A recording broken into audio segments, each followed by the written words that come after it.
Merci beaucoup, Madame la Présidente. Merci, Monsieur le Ministre.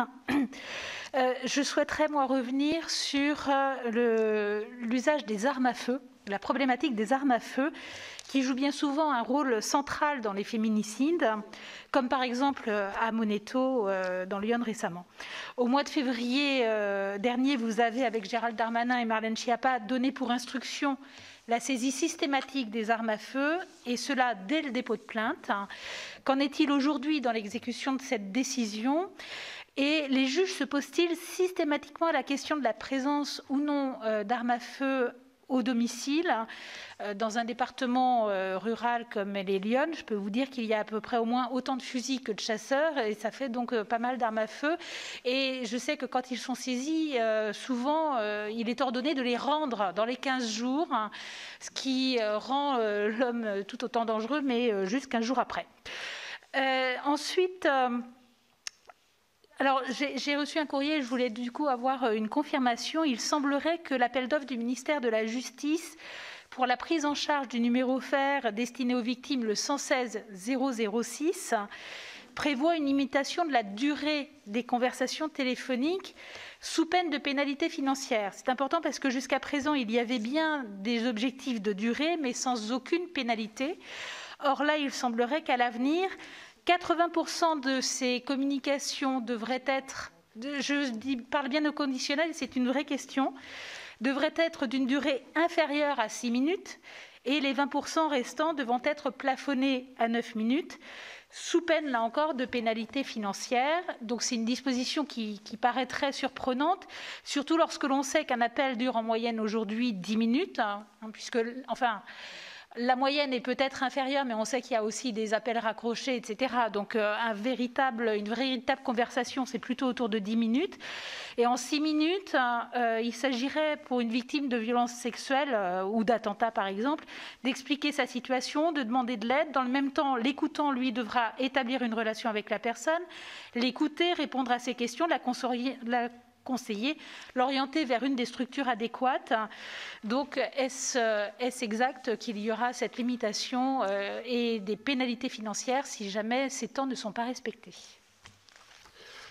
D'abord, les armes à feu. Vous savez qu'il y a une circulaire du mois d'août où j'ai demandé au parquet de saisir toutes les armes. Bon.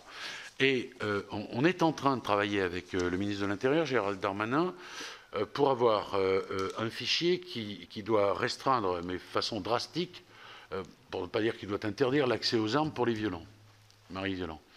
Et on vous proposera ça dans le cadre, le vecteur législatif est celui qui va traiter de la responsabilité pénale. En particulier, ce sont les travaux que j'ai été amené à conduire après l'affaire Halimi. On va étendre, si j'ose dire, écarter un peu, élargir un peu le vecteur pour y mettre un certain nombre de dispositions, dont celle qui vous préoccupe. Ouais. Ouais. Il faut qu'on soit très efficace là-dessus, qu'on ne laisse plus d'armes traîner. Merci, Monsieur le Ministre. On va essayer d'être... Il y a le 116 006. Oui, alors... Il y a... On va essayer de...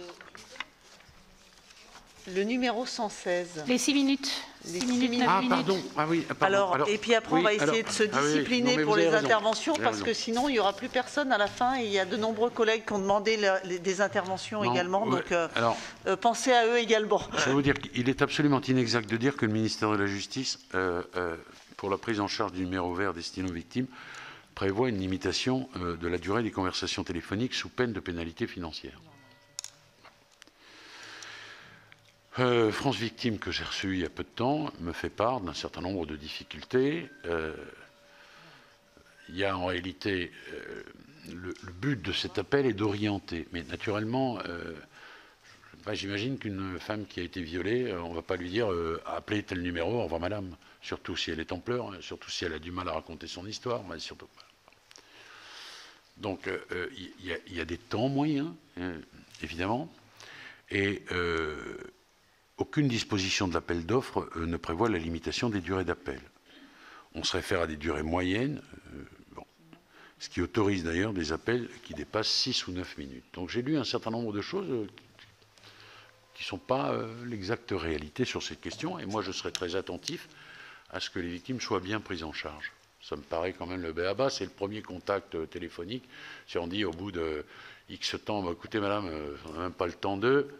Puis il y a des gens qui ont besoin de contextualiser, qui ont besoin d'être rassurés. Enfin, bon.